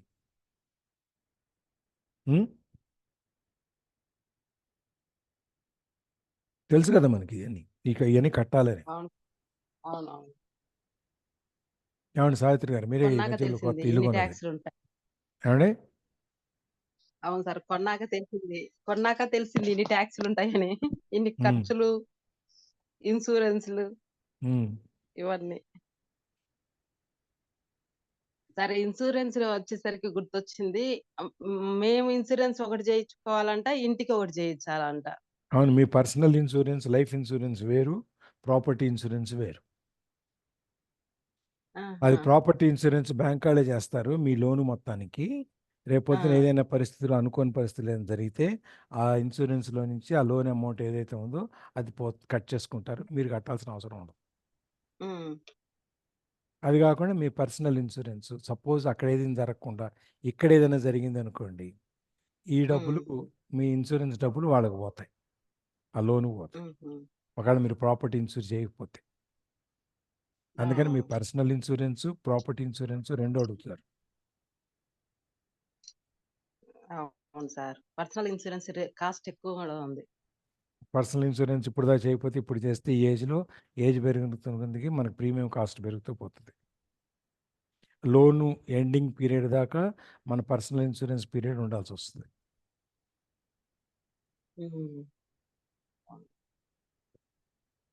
మీకు అదే చెప్పుంటారు, అవునా? అంటే ఇప్పుడు చేసుకోమంటున్నాడు సార్, ఆల్రెడీ నాకు ఇన్సూరెన్స్లు ఉన్నాయి. ఆల్రెడీ కానీ ఇన్సూరెన్స్ వాళ్ళు ఏమన్నారంటే ఇప్పుడు చేసుకోమంటున్నారు, ఇల్లు కొనుక్కున్నాం కదా. ఎందుకు దానికి? ఇప్పుడు మీ లోన్ అమౌంట్కి సరిపడా కనుక మీ ఇన్సూరెన్స్ అమౌంట్ లేకపోతే ఆల్రెడీ ఆ డిఫరెన్స్ అమౌంట్ వరకు చేసుకుంటే సరిపోతాయి. లేదు సార్, నాకు ఇన్సూరెన్స్లు ఉన్నాయి, వాళ్ళు అవి ఒప్పుకోవట్లేదు, అవి పెడతామంటే అవి వద్దంట. అదే అట్లా అనకూడదు, తప్పది. మా దగ్గర ఆల్రెడీ ఉన్నాయి సార్. అయి దీనికి ఇప్పుడు పెడతామంటే కొత్తగా సరే చేయాలంటే మీ పేమెంట్ కెపాసిటీ తగ్గిపోద్ది. అందుకని చెప్పి మీరు అది చెప్పండి వాళ్ళకి. కొత్తగా చేయడానికే సార్ వాళ్ళేమంటున్నారు 5 సంవత్సరాలకి 75,000 ఎంతో చెప్తున్నారు సార్. అదే అది ప్రాపర్టీ ఇన్సూరెన్స్ ఉంటుంది. ఆ! మీ పర్సనల్ ఇన్సూరెన్స్ 5 సంవత్సరాలు 75,000 ఏంటి? అది వాళ్ళు వాళ్ళ మీదేంటి స్టేట్ బ్యాంక్‌లో తీసుకున్నారా లోను? Union bank. హ్మ్. Union bank sir. Union bank. వాళ్ళకి ఓన్ ఇన్సూరెన్స్ కంపెనీలు ఉంటాయి. వాళ్ళ ఏదో లింకులు ఉంటాయి. దాంట్లో అని చెప్తారు వాళ్ళు. ఇంటి హౌసింగ్ లోన్ వచ్చినప్పుడు వాళ్ళ ఆ ఇన్సూరెన్స్ టార్గెట్ రీచ్ అవ్వడం కోసం ఇక్కడి నుంచి మళ్ళీ కొత్తది తీసుకోండి అని మన మీద ప్రాణం తింటారు వాళ్ళు. నేను పాతవి ఉన్నాయి సార్. అయి సరెండర్ చేస్తాను మీకు అదే అంటే అది చేస్తే వీళ్ళకి టార్గెట్ ఇన్సూరెన్స్ టార్గెట్ రీచ్ అవ్వలేరు. అవన్నీ దాన్ని రీచ్ అవ్వడం కోసం అని చెప్పి ఇన్సూరెన్స్ టార్గెట్ మిమ్మల్ని కొత్త పాలసీ తీసుకోమంటారు అనమాట. తీసుకోమని చెప్పొచ్చు మీరు. అయ్యో! హుహు. యా ఇప్పుడు హాలిడేస్ సార్ ఎళ్లి అడగాలి. కనుక్కోండి. ఎస్. ఓకే.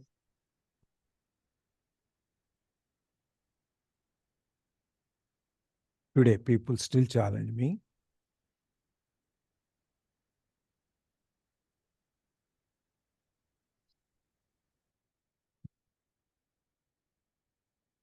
మీరేం మాట్లాడుతున్నారో మాకేం వినపట్లేదు ప్రవీణ మేడం. సార్ టుడే చదవాలా? ఎక్కడికి వెళ్ళిపోతున్నారు మధ్యలో? అది తొందరగా క్లిక్ అవ్వట్లేదు సార్, ఏమైందో మరి. ఫోన్ మార్చారు కదా, మీ అమ్మాయి ఫోన్ వాడుతున్నారు కదా. అవును. మరి కొత్త ఫోనే కదా అది. కొత్తది. మరి ఏమో మరి. గుజరాత్లో అన్ని సిగ్నల్స్ బాగా పనిచేస్తాయి, ఎందుకంటే అది మీ prime minister area.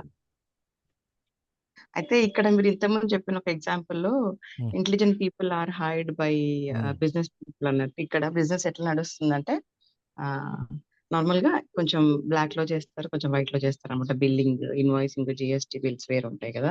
So normal గా ఇక్కడ ఏమంటారంటే సిఏలు కూడా ఉంటారు అనమాట. అసలు వీళ్ళు బిజినెస్ ఎట్లా చేస్తారో మాకు అర్థం కాదండి, ఇంత సిఏ అయ్యి ఉండి కూడా ఇక్కడ మీకు ఇక్కడ అక్కడ పెడతారు, అక్కడ ఇక్కడ పెడతారు, టాక్సెస్ దగ్గర ఎట్లా అడ్జస్ట్ చేస్తారో అసలు వాళ్ళ దగ్గర నేర్చుకోవాలా అని సిఏలే అంటారంట. ఎందుకో తెలుసా, గుజరాతీలు, మార్వాడీలు they follow single entry bookkeeping. మామూలుగా బుక్ కీపింగ్ లో మన అకౌంటెన్సీలో ఎట్లా ఉంటుంది, ఒక డెబిట్ ఒక క్రెడిట్ ఉంటుంది. క్రెడిటర్స్ ఉంటుంది. ప్రతి డెబిట్ కి ఒక క్రెడిట్ ఉండాలి, ప్రతి క్రెడిట్ కి ఒక డెబిట్ ఉండాలి.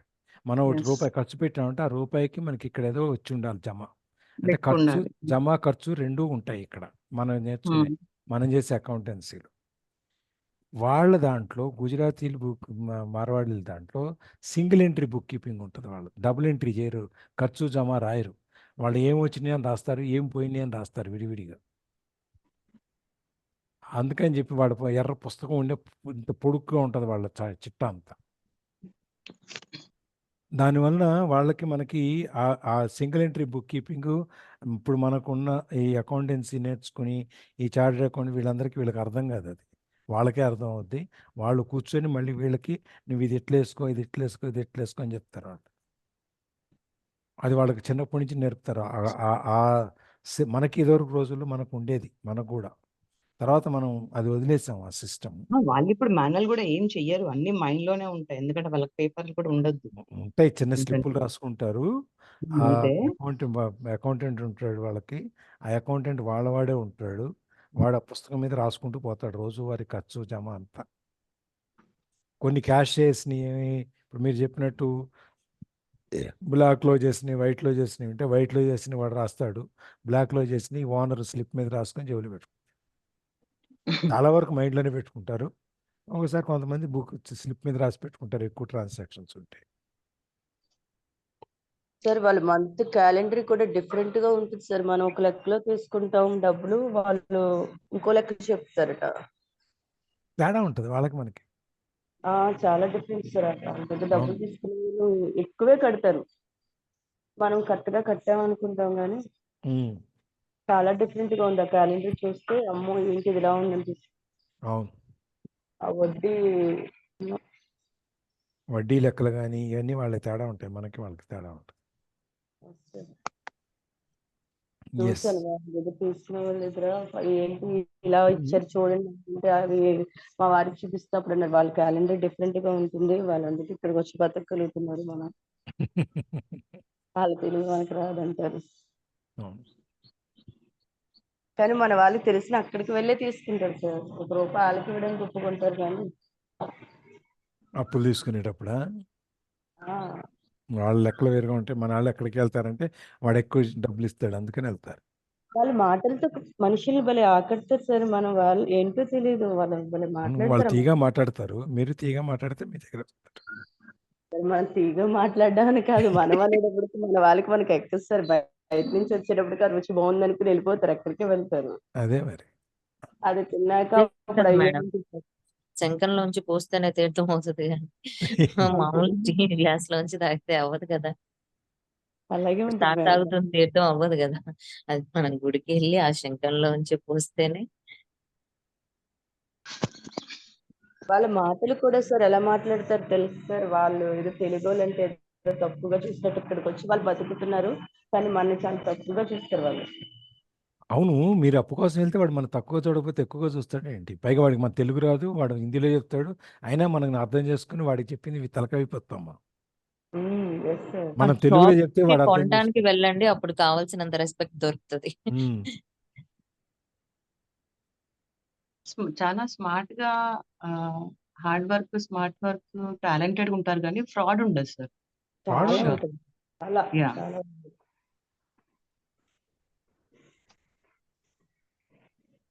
ఇంటికి వచ్చి 10 సార్లు తినేళ్ళమంటారు కానీ బిజినెస్ లో ₹1 ఇటు అటు ఇటు చెయ్యరు.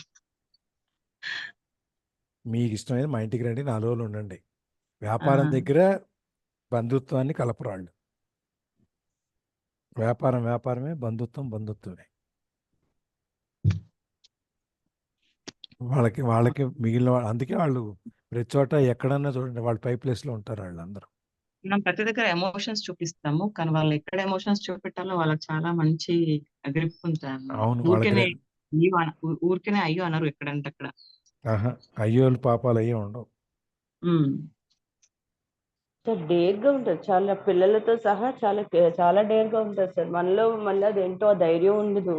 నేను మనకి ధైర్యం చూసాను. ఉండదు, వాడికి ధైర్యం ఉంటుంది అంటే వాడిని పెంచేటప్పుడే వాడికి అట్లా పెంచుతారు వాడిని. మనం పెంచేటప్పుడేమో కింద పడతా జాగ్రత్త నాన్న అని వాడి భయపెట్టి పెంచుతాం. ఇంకా అది బాగా పడిపోతారు, ఏదో అయిపోతుంది అని ముందుగానే ఆలోచించేసుకుంటాం మేము. పడితే పడతారు, 2 సార్లు దెబ్బలు వెళ్తే వాడే జాగ్రత్త నిలబడతాడని మనం వదిలేయం. వాడికి తగిలితే మనకేదో తగిలినట్టు అయ్యో అయ్యో అంటూ వాడికి తగిలినోడు వదిలేస్తాడు.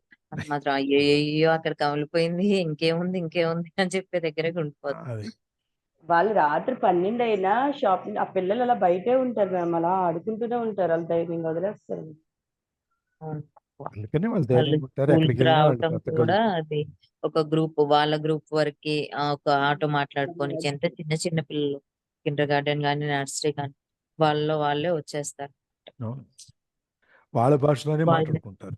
వాళ్ళ భాషలోనే మాట్లాడుకుంటారు. మాకు ఇక్కడ స్కూల్ అయితే వాళ్ళకి లంచ్ కూడా సెపరేట్ టేబుల్లో పెడతారు.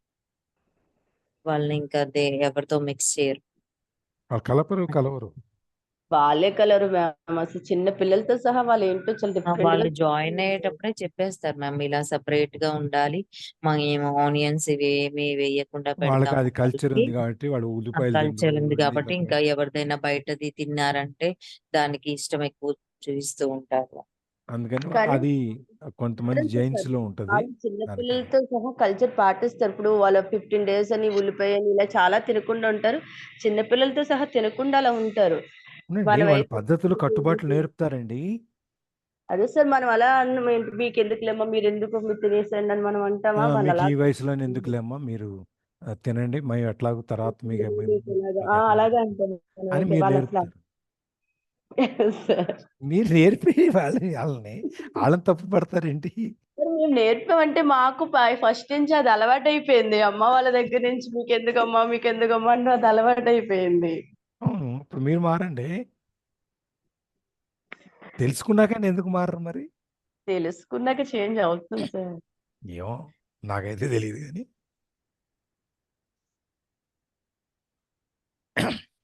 సో అక్కడికి ఆపేద్దాం బుక్ని. అలా చర్చ కంటిన్యూ చేయండి. చర్చిస్తున్నాం కాబట్టి ఆ చర్చను కంటిన్యూ చేద్దాం.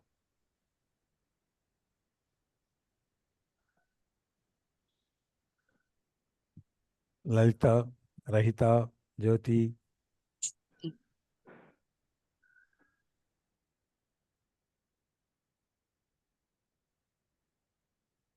ఉమా ఆంటీ, కర్ణాకర్, భవానీ గారు, ధనలక్ష్మి గారు, షేరింగ్స్ అండి, వంశీ గారు. ఏంటి సైలెన్స్? మాట్లాడుతున్న వాళ్ళకి బ్రేక్ వేసినట్టున్నాను సార్. మీరు నేర్పండి అనేటప్పటికి ఎవరికాళ్ళు ఆగిపోయేదాకా. నేర్పండి. మీరు నేర్పుతున్నాం కదా అన్న దాంట్లో ఉండిపోయినట్టున్నారు. అదే అదే కానీ మనం నేర్పేదంతా భయాన్నే నేర్పిస్తాం. అంతే. జై శ్రీమన్నారాయణ సార్. జై శ్రీమన్నారాయణ. దమ్మ తల్లిద్దా.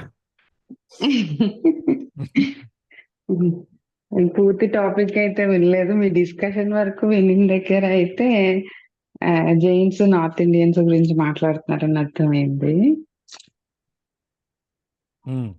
వాళ్ళైతే మనం మామూలుగా మనము ఏదైనా బిజినెస్ చేసామనుకోండి, మళ్ళా మన ఇంట్లో వాళ్ళకి, తమ్ముళ్ళకి అట్లా స్ప్రెడ్ చెయ్యము. వాళ్ళు ఏమంటే ఒక బ్రాంచ్ పెట్టి వాళ్ళని ఇంట్లో వాళ్ళని చక్ అని బ్రాంచెస్ పెట్టేస్తారు. రిలేటివ్స్ ని అట్లా పెట్టేస్తారు. వాళ్ళు అంటే కోఆర్డినేషన్ అనేది చాలా బాగుంటది సార్ వాళ్ళ దగ్గర. వాళ్ళు నెట్వర్క్ పెంచేస్తారు. దానివల్ల మళ్ళా వాళ్ళ అండర్స్టాండింగ్ కూడా చాలా బాగుంటది. మళ్ళా వాళ్ళు టర్న్ ఓవర్ బిజినెస్ ఎక్కువ చేస్తారు.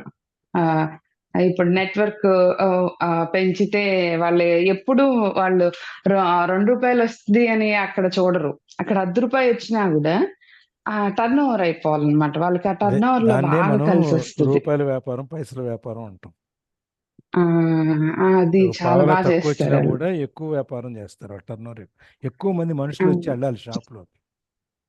క్యాష్ ఫ్లో ఎక్కువ ఉంటది వాళ్ళ దగ్గర కూడా. అందుకంటే ఫ్యామిలీ బిజినెస్ ప్రిఫర్ చేస్తారు సార్ వాళ్ళు. వాళ్ళ ఫ్యామిలీకి ఇంపార్టెన్స్ ఇస్తారు బాగా. చాలా ఇంపార్టెన్స్. అసలు కజిన్ వీడు మా అన్న అంటాడు, వాడు తమ్ముడు అంటాడు, వాడు పెద్దమ్మ కొడుకు అంటాడు. అసలు ఈ వేరే వాళ్ళ సందునే ఉండరు. ఒట్టి స్వీట్ ఇండియా అని పేరు ఉంటుంది సార్. ఎక్కడ పడితే అక్కడ ఉంటాయి సార్. అక్కడ స్వీట్ ఇండియా మీదేనా అంటే మా అన్నది, వాళ్ళ మా పెద్దమ్మ కొడుకు ఏదో చెప్తాడు అనమాట. మళ్ళీ అక్కడ చెప్పి ఉంటుంది. మనకి ఎలా కాదు కదా, మనం ఎదగం ఒకరు బయటకు వచ్చారంటే వాళ్ళని నలుగురు పట్టుకుని కాలు కిందకి లాగడానికి చూస్తారు కానీ మనం చూస్తాం. అదే వాళ్ళకున్న ఒక గొప్ప గుణం ఏంటంటే, ఒకళ్ళు ఎవరైనా దెబ్బతిన్నారనుకోండి వ్యాపారంలో, కమ్యూనిటీ మొత్తం వాళ్ళ వెనకాల నిలబడుతుంది. వాళ్ళ కమ్యూనిటీ ఫండ్ ఉంటుంది వాళ్ళ అసోసియేషన్స్ లో. ఆ ఫండ్లో నుంచి వాళ్ళకి అప్పిచ్చి మళ్ళీ వాళ్ళని నిలబెట్టి, వాళ్ళని మళ్ళీ సంఘంలో వాళ్ళు నిలబెట్టి వ్యాపారంలో నిలబెడతారు. వాళ్ళకి ఆ యూనిటీ, వాళ్ళకి ఎక్కువ ఐకమత్యం చాలా ఎక్కువ. వాళ్ళకి అదే ఒకరిని దిగజారిస్తే మనం ఏదో ఎదుగుతాం అనుకుంటాం కానీ వాడిని లేపితే తప్ప మనం కూడా ఎదగమని వాళ్ళకి మంచి క్లియర్ అండర్స్టాండింగ్ ఉంది. నేను దుబాయ్లో ఉన్నప్పుడు చూసాను, ఈ తమిళ్ వాళ్ళు ఎంత యూనిటీగా ఉంటుండే సార్. అసలు అంటే తమిళియన్స్ ఎక్కడున్నా టీ షాప్ వాడైనా సరే, కార్ షోరూమ్ వాడైనా సరే కలిసి ఉంటారు సార్. దే హ్యావ్ మంచి కమ్యూనిటీ మెయింటైన్ చేస్తారు, కలిసిమెలిసి ఉంటారు. మన వాళ్ళు కలిసినట్టు ఉంటారు కానీ లోపల కుళ్ళు అలానే ఉండిపోద్ది. అసలు నిజంగా అసలు నాకు, నేను ఇన్ని రోజుల నుంచి గమనిస్తున్నా కానీ అది ఎందుకు అది పాతకపోయిందో మరి ఏందో కానీ అది అట్లాంటి వ్యూసే, అట్లాంటి ఆలోచనలే ఉంటాయి తప్ప ఐ డోంట్ నో.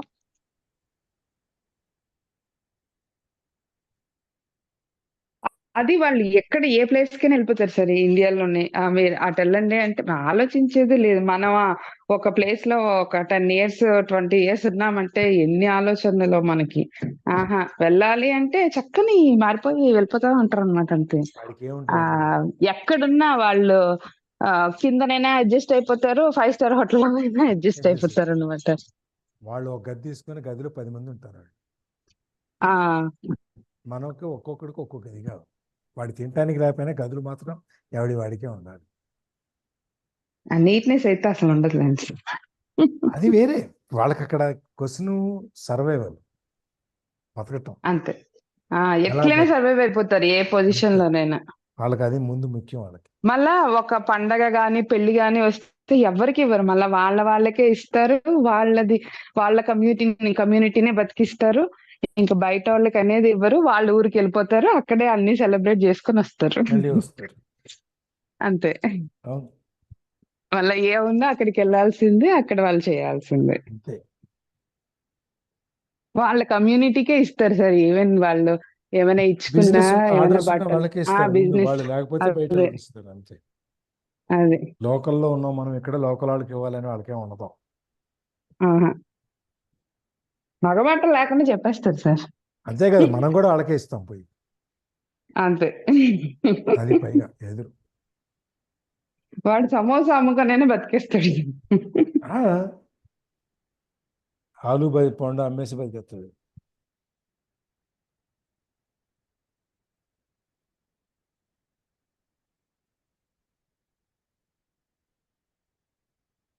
మన నార్త్ ఇండియన్ ఫుడ్ అని తింటాం, వాడిని తినమనండి, అక్కడ ఎవడం తింటాడేమో.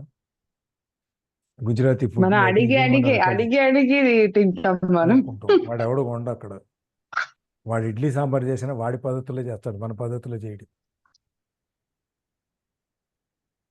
ఆ సాంబార్లో బెల్లం వేసి ఏది వేసి వాడి వాళ్ళ పద్ధతులు, వాళ్ళ వంట పద్ధతులు ఏమన్నా ఆ పద్ధతిలో అని చేస్తాడు. మనకి వాళ్ళకి తేడా, చాలా తేడా. అందుకనే వాళ్ళు మీరు పెద్ద పొజిషన్స్లో ఎక్కడ పెద్ద బిజినెస్ హౌసెస్ చూడండి, గ్రూప్స్ చూడండి, కార్పొరేట్స్ చూడండి, వాళ్ళే ఉంటారు. మనం ఉన్నాం, మనం ఎక్కడో ఒక చోట ఉంటాం అంతే. సౌత్లో మొత్తం టాప్ 20 ఫ్యామిలీస్ని తీసుకుంటే మన సౌత్ నుంచి మా ఉంటే 2-3 ఉంటారు.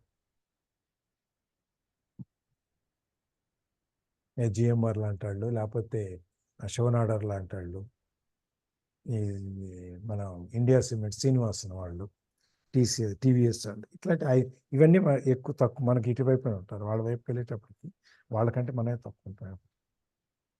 20 టాప్ ఫ్యామిలీస్ తీసుకుంటే మన వాళ్ళే ఎక్కువ మంది ఉంటారు. వాళ్ళు నేర్పే విధానం, నేర్చుకునే విధానం రెండు వేరుగా ఉంటాయి. వాడు 18 ఏళ్ళు వచ్చేటప్పటికి వాడు మనం డిగ్రీస్ తెచ్చుకున్నాం, అమ్మాయి డిగ్రీ వచ్చింది అనేటప్పటికి వాడు డిగ్రీతో పాటు 10 సంవత్సరాల వ్యాపార అనుభవం కూడా వాడికి వస్తుంది. నాకు తెలిసి అవును సార్, వాళ్ళు చదువుకి అంత ఇంపార్టెన్స్ ఇవ్వరు సార్. వాళ్ళ లెర్నింగ్స్ అంతా ఇట్లా ప్రాక్టికల్ గానే ఉంటాయి. ప్రాక్టికల్గానే ఉంటుంది. వాడు ఎప్పుడు వెళ్తున్నాడు ఎప్పుడు వస్తున్నాడు కూడా తెలియదు, వాడు డిగ్రీ అయిపోయింది అంటాడు అన్నమాట. అంతే. అవును, నేను ఎప్పుడు షాప్ లోనే ఉంటాడు మళ్ళా.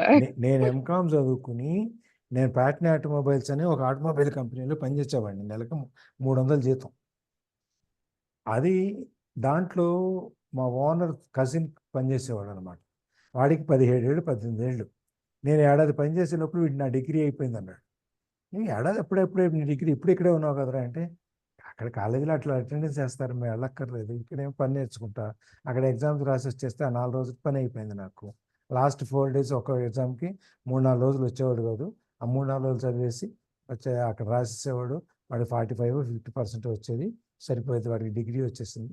ఇక్కడేమో 4 సంవత్సరాల అనుభవం వచ్చింది. నేను ఎంకామ్ చదివి లా చదివి అన్నీ చదివిన తర్వాత అప్పుడు నేను వ్యాపార అనుభవంలోకి వెళ్ళాల్సి వచ్చింది. మన వాళ్ళంతా బట్టి పెట్టేది సార్. ఇక్కడ ఐఐటియన్స్ కూడా మాక్సిమం అటువైపు నుంచే వస్తారంట. ఏమంటే మన వాళ్ళు బుక్స్ బట్టి పెట్టేది పుస్తకాల పురుగులు అనమాట. వాళ్ళదంతా ప్రాక్టికల్ నాలెడ్జ్. ఐఐటికి వచ్చేసరికి ప్రాక్టికల్ నాలెడ్జ్ అనేది చాలా ఎక్కువ అవసరం ఉంటుంది. ఇందాక నేను మీకు ఒక ఎగ్జాంపుల్ చెప్తానని చెప్పాను, మధ్యలో గుర్తురాలేదు, మళ్ళీ తర్వాత చెప్తానని చెప్పాను. చిన్న ఎగ్జాంపుల్. ధైర్యం అంటే ఏంటి అనేది క్వశ్చన్. What is courage? ఒక ఎగ్జామ్లో ఈ మన ఐఐఎం అనండి, ఐఐటి అనండి, ఐఏఎస్ అనండి, వీటిలో ఒక క్వశ్చన్ ఏంటంటే ధైర్యం అంటే ఏంటి? దీనికి సమాధానం చెప్పండి.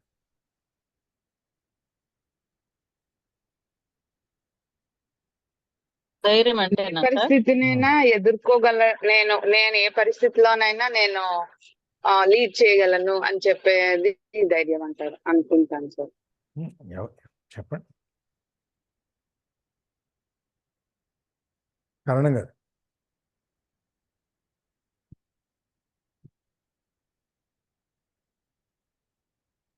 సార్ లైఫ్ పరంగానా బిజినెస్ పరంగానా ధైర్యం? ఏదైనా సరే మీరు కావాలంటే బిజినెస్ ధైర్యం అని చెప్పండి, లేకపోతే లైఫ్ ధైర్యం అని చెప్పండి, ఏముండాలి.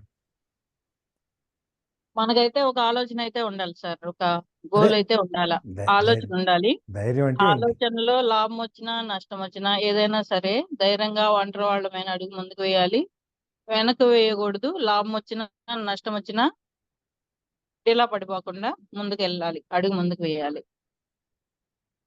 ఇంకా దీనికి ఆన్సర్ రేపు చూద్దామా? ఇప్పుడు చెప్పండి సార్, రేపు పొద్దున్న సస్పెన్స్ మాకు రేపు పొద్దున్న సస్పెన్స్ ఉండాలి కదా. అసలు ఇంకా ఉన్నాయో దాని చాలు గురించి మాకు. రీసెర్చ్ కనుక్కుంటూ ఉంటారుగా, కనుక్కోండి, ఇంకా ప్రయత్నం ఏముంది చేయండి. అని. అన్ని స్పూన్ ఫీడింగ్ అయితే ఎట్లా? మంచి చెడు ఏది జరిగినా కూడా మనము తట్టుకోగలిగే నిలబడగలిగే దాన్ని ధైర్యం అంటారు. సావిత్రి గారు ఏం చెప్పారు మళ్ళీ చెప్పండి. మంచి చెడు ఏది జరిగినా మనము నిలబడగలిగేది, తట్టుకోగలిగి ఉమ్. మళ్ళీ ముందుకు అడుగు వేయడం. అనే ధైర్యం, అంతే కదా? ఈ మాట మీద ఉంటారు కదా. బుక్ అయ్యో, అయిపోయారు కదా, బుక్ దాని అయిపోయారు కదా. ఒక్కొక్కరు ఒక్కొక్క అభిప్రాయం. ఇప్పుడు సావిత్రి గారికి సంబంధించినంత వరకు ఈ డెఫినేషన్ మీదనే ఉంటారా? సార్ మన ఫ్యామిలీలో ఎంత ఇబ్బంది వచ్చినా నీకు నేను ఉన్నానని చెప్పేది ధైర్యం అని.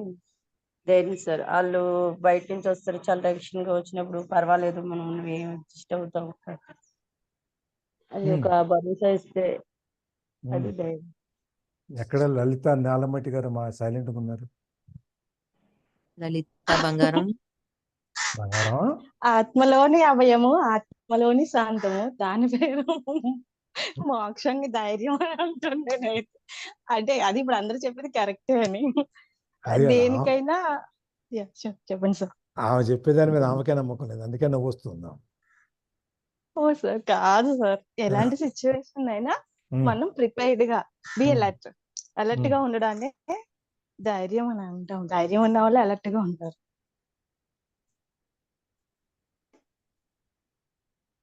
సెల్ఫ్ కాన్ఫిడెన్స్ అంటారా సార్? సెల్ఫ్ కాన్ఫిడెన్స్ అది కూడా ధైర్యమే. ఒక అవగాహన ఉండి నేను చేయగలను అనుకోవటం ధైర్యం. సార్ యాక్సెప్టెన్సీ అనేది చాలా ధైర్యం సార్. ఏ సిచ్యువేషన్ నేను యాక్సెప్ట్ చేయాలి. చెప్పండి, నేను వింటా, అంతే. ఆన్సర్ అయితే చెప్పండి, రేపే చెప్తా. ఒకసారి ఆలోచించింది సార్, అది మీరు అంత గట్టిగా ఉండకూడదు. రేపే ఈ రోజంతా అంతేగా చెప్తారు సార్, రేపు చెప్తారు. ప్రభాత్ గారు ఏదో చెప్తున్నారు. ప్రభాత్ గారు ఏదో చెప్తున్నారు. తెగువ ధైర్యము రెండు ఒకటి కాదా సార్? ఈవిడ ఇంకెక్కడికో తీసుకెళ్ళిపోయారు. సార్ సెషన్ ఎండింగ్ టైంలో చెప్పండి సార్. నాకు ఇవాళ చెప్పినా రేపు చెప్పినా పర్వాలేదు, కానీ సెషన్ ఇలా ఎండింగ్ టైంలో ఆఫ్టర్ 6 తర్వాత చెప్పండి. రేపే అందరికి చెప్తా ఒకసారి. అదే సార్ 6:30 చెప్పండి. సార్ ప్రభాత్ గారు ఏదో అడిగారు, దానికి 6:40 సమాధానం అయిపోయిందిగా, 6:30కి ఎలా చెప్తారు సార్? ఇవాళ కాదు, రేపు అయినా అంటున్నాను. ఆఫ్టర్ 6 ఓకే, చెప్పండి, రేపు. రిక్వెస్ట్ చేస్తున్నాం. ఓకే, నువ్వు లేట్ గా జాయిన్ అవుతావు అని చెప్పి అప్పుడు చెప్పు. ప్రభావతి గారు చెప్పండి. తెగువ ధైర్యము రెండు ఒకటి కాదా? ఒకటేనా? ఇవాళ చెప్తారా, అది రేపు చెప్తారు? కాదు సార్, కాదు. తెగువ వేరు, ధైర్యం వేరు. కాదంట ప్రభావతి గారు, మీ ఇష్టం. ఇదేంటిది మా ఇద్దరికి పెట్టారు మీరు? వేరైనా లక్షణాలు సేమ్ జ్యోతి. తెగువ అనేది దేనికైనా తెగించడం, ధైర్యం అనేది అది వేరు అని నేను అనుకుంటున్నాను. రెండింటికి డిఫరెన్స్ అయితే ఉంది, డిఫరెన్స్ అయితే చాలా ఉంది, కొంచెం కూడా కాదు. నేను దేనికైనా తెగించి ఏదైనా చేస్తాననేది తెగువ. అది ఎవరు చేస్తారు? ధైర్యం ఉన్న వాళ్ళే చేస్తారు అన్నమాట. అవును, కానీ నాకు ఎక్స్ప్లెయిన్ చేయడం ఎట్లా అని తెలియట్లేదు, కానీ డిఫరెన్స్ అయితే ఉంది అని అనిపిస్తుంది. తెగువ అనేది సార్ మొండి చెప్పాలి. మొండి ధైర్యం. మొండితనం. మొండి ధైర్యము అంటే కొంచెం ఎక్కువ అప్గ్రేడ్ అయింది అనమాట. ధైర్యం అప్గ్రేడ్ అయితే తెగువ. కాన్ఫిడెన్స్ చేయగలను అని ఇది ఉన్నప్పుడు ఏదైనా ఎక్కువ అంటే కొంచెం ఎక్స్ట్రాడినరీగా. ధైర్యం అందరికీ ఉంటుంది, తెగువ కొందరికీ ఉంటుంది. కానీ తెగువ అనేది నీకు నెగిటివ్ గా కూడా వెళ్తుంది, ధైర్యం అనేది నీకు నెగిటివ్ గా వెళ్ళదు అనుకుంటున్నాను ప్రవీణ. కాబట్టి అది నెగిటివ్ గా వెళ్ళదు ధైర్యం అనేది. తెగువ అనేది ఇది కొంచెం మొండితనంలోకి అట్లా వస్తుంది కాబట్టి కొంచెం నెగిటివ్ ఫీలింగ్ కూడా దానికి అప్లై అవుతుందేమో. సరే, అన్ని క్వశ్చన్ మార్క్ లేదు సార్, మరి నేనేం చేయనండి.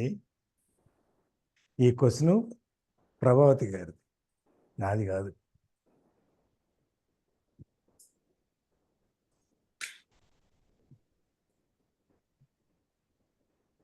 రికార్డింగ్ ఇక్కడ ఆపేస్తున్నా. రేపు పొద్దున ఈ 2 క్వశ్చన్కి ఆన్సర్ చూద్దాం. ఓకేనా? Okay sir. చెప్పండి సావిత్రి. మా అందరికి అరగకుండా చేసి మీరు మాత్రం అబ్బా తృప్తిగా ఉన్నారప్ప.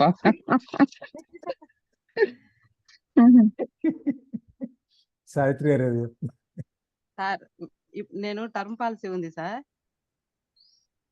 దానికి టర్మ్ పాలసీ ఉంది, ఇన్సూరెన్స్ పాలసీ 1 crore. దానిని మేము వాళ్ళకి సరెండర్ చేస్తాము అంటే బ్యాంక్ వాళ్ళు తీసుకోలేదు, నన్ను సపరేట్ గా చేసుకోమన్నారు. ఇప్పుడు నేను అది అడగొచ్చా సార్ వాళ్ళని? అడగండి. మేడం, టర్మ్ పాలసీ మీరు పెట్టినా కూడా వేస్ట్ మ్యామ్, డబ్బులు ఏం రాదు మ్యామ్ మీకు. కంటిన్యూ చేయడం మంచిది. మీకు 1 crore దంట ఇవ్వనే ఇవ్వరు. ఇన్సూరెన్స్ మీరు కట్టగలిగితే కొత్త, సావిత్రి గారు మీరు కట్టగలిగితే కొత్త పాలసీ తీసుకొని కట్టండి. కట్టలేకపోతే చెప్పండి, మేము కట్టలేము, మీకు సెక్యూరిటీ కింద కావాలంటే ఉన్న పాలసీని ఇస్తామని చెప్పండి. అంతే, సింపుల్ గా డైరెక్ట్ చెప్పండి. వాళ్ళు లోన్ ఇచ్చేసారు, అంతా అయిపోయింది, వాళ్ళు చేసేది. భయపడాల్సిన అవసరం లేదు. ఓకే, లోన్ తీసుకోవాలంటే టర్మ్ పాలసీ కట్టాలి అని అడిగారా వాళ్ళు? హౌసింగ్ లోన్ వాళ్ళ టార్గెట్ అవ్వలేదేమో సార్, అందుకోసం టార్గెట్ రీచ్ అవ్వకపోతే ఇవన్నీ చేస్తారు. అదేమి కంపల్సరీ అయితే లేదు మ్యామ్. మీరేం భయపడక్కర్లేదు మ్యామ్, ఇచ్చేసారు కాబట్టి ఇప్పుడు అలా ఏం చేయలేరు. నా వల్ల కాదని చెప్పి చేతులు ఎత్తిండి అంతే. ఒకవేళ కానీ 1 crore టర్మ్ పాలసీ ఇస్తాను అంటే మీరు కట్టగలిగితే మాత్రం కట్టండి. ఏమంటే మంచిది టర్మ్ పాలసీ అనేది, మీకు చాలా తక్కువలోనే 1 crore వస్తుంది కాబట్టి వాళ్ళే ప్రాసెస్ కూడా చేసేస్తారు. ఏదో సార్ దాంట్లో కూడా దూరాను, చేయలేక వదిలేసాను సార్, అన్నిట్లో నేను.